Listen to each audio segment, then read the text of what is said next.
On attaque de suite avec le point marché et Nadine Trémolière. Nadine, bonjour. Bonjour Jean-François. Alors, on va tout de suite commencer par regarder les chiffres de l'évolution des taux d'intérêt. On les regarde tout de suite en images avec une évolution sur le mois de septembre qui est absolument impressionnante avec près de 75 points d'écart sur le mois de hausse des taux.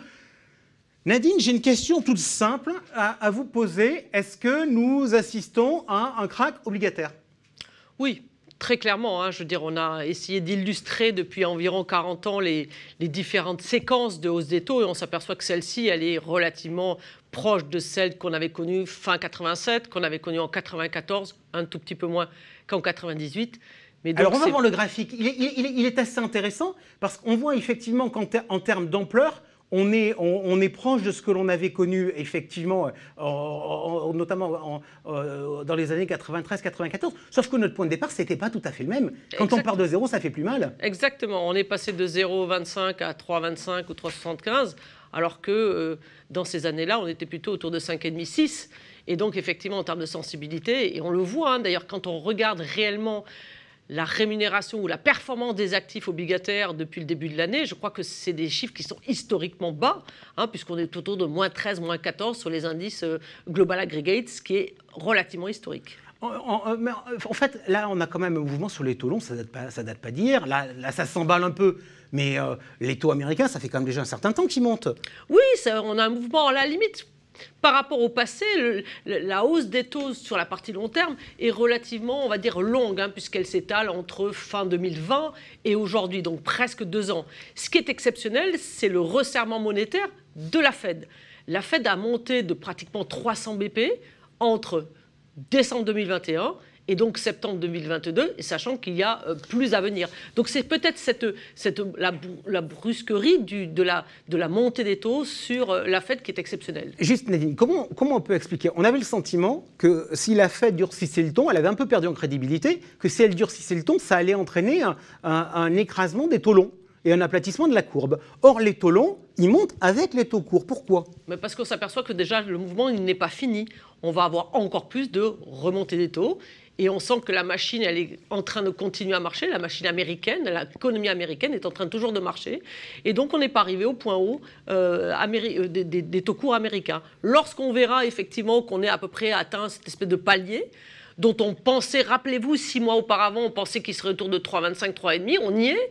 Et là, on a l'impression qu'ils peuvent faire 100 BP, peut-être même 200 BP de hausse des taux. Et donc, c'est ça qui continue à mettre la pression sur les taux longs. La BCE suit. Finalement maintenant la Fed, ouvertement. Pourquoi? Parce que la situation économique n'est pas du tout la même en Europe qu'aux États-Unis. C'est quoi? C'est l'effet change. On voit que le dollar continue de s'apprécier. C'est 10% d'inflation aussi dans la zone euro en septembre. On ne peut pas l'ignorer non plus. Le vrai ferment de la montée des taux, c'est quand même l'inflation. Or, on est en train de vivre en Europe une séquence d'hyperinflation qui est quand même relativement exceptionnelle, qu'on n'a jamais connue dans la période de l'euro, ces 20 dernières années. Donc c'est quand même le premier driver. Après, effectivement, la BCE, elle avait des taux à zéro depuis à peu près une dizaine d'années. Il faut qu'elle commence à faire elle-même son propre cycle. C'est sûr que ça va permettre aussi peut-être un petit peu de soutenir l'euro. Alors, grosse difficulté sur les taux. En toute logique, on regarde tout de suite les graphiques sur la partie action. Et on constate que, grosso modo, on perd quasiment des pertes à 2 chiffres sur tous les marchés. C'est une baisse normale vu la situation sur les taux ou est-ce que finalement on commence à approcher une certaine capitulation sur les marchés actions aussi? C'est difficile à dire, capitulation peut-être pas, mais disons que c'est la plus forte baisse mensuelle depuis 2009. Donc on recommence, pareil, toucher des niveaux qu'on n'avait pas touchés depuis très très longtemps. Rappelez-vous, en 2022, j'ai regardé un petit peu les statistiques, on a un mois positif, le mois de juillet, un mois à peu près neutre, et 7 mois qui sont franchement négatifs, mais celui-là est le pire. Donc on sent qu'effectivement le marché est en train de prendre conscience que malgré tout la partie économique n'est pas résolue, c'est-à-dire que la remontée des taux n'est pas finie, et que, est-ce que c'est une capitulation, mais tout au moins c'est une grosse crise. Oui. Sur l'Europe, on a vu qu'il y avait un écart assez important entre les larges et les small caps. Est-ce que ça révèle un problème de liquidité dans le marché? Oui, sûrement. Oui, c'est très clairement, on sent que les small caps réagissent toujours un petit peu plus après on va dire les large caps, et elles ont tendance en généralement a baissé plus fortement que les large caps. Donc je ne suis pas étonné. Allez, comme tous les mois, on regarde maintenant notre portefeuille équilibré. Bon, sans surprise, il baisse. Je voudrais juste qu'on s'arrête sur notre principale position, c'est-à-dire le fonds euro. La dernière fois qu'on s'était vu, vous nous aviez dit on va faire un arbitrage des actions européennes cotées vers des actions européennes non cotées.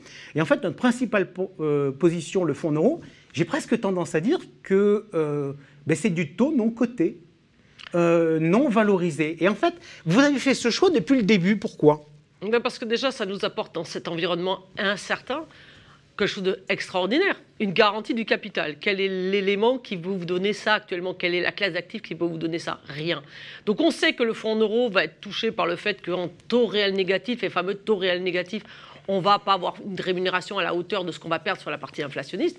Mais fondamentalement, cette garantie du capital, pour moi, elle vaut cher dans cet environnement très troublé. Donc j'ai tendance à considérer que actuellement, surtout actuellement, j'ai envie de garder du taux en euros. Il nous permettra peut-être d'avoir cette liquidité qui permettra peut-être dans le futur de re-rentrer dans les marchés. Donc c'est l'instrument idéal et que tout un doit avoir dans son portefeuille équilibré. Ok, dans la partie action, qui pèse 20% du total, il y a un peu d'Asie et de Chine.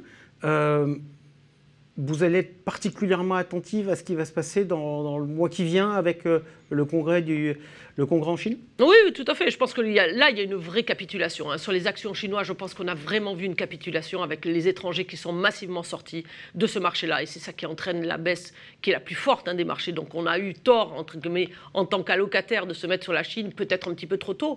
Mais fondamentalement, on va avoir deux scénarios. Soit le scénario positif vers les marchés, c'est-à-dire que la politique de Covid-0, sans être abandonnée, est un petit peu, on va dire, améliorée. Et puis, on a un nouveau Premier ministre qui soit peut-être un peu plus favorable au business. Ça, c'est le scénario favorable.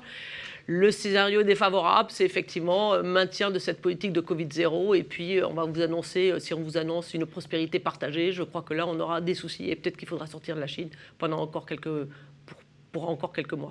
Allez, on verra ça le mois prochain dans notre suivi, dans ce point marché mensuel, avec, on l'espère quand même, de meilleures nouvelles que ce mois-ci. Tout de suite, la revue de presse de Georges Lataille.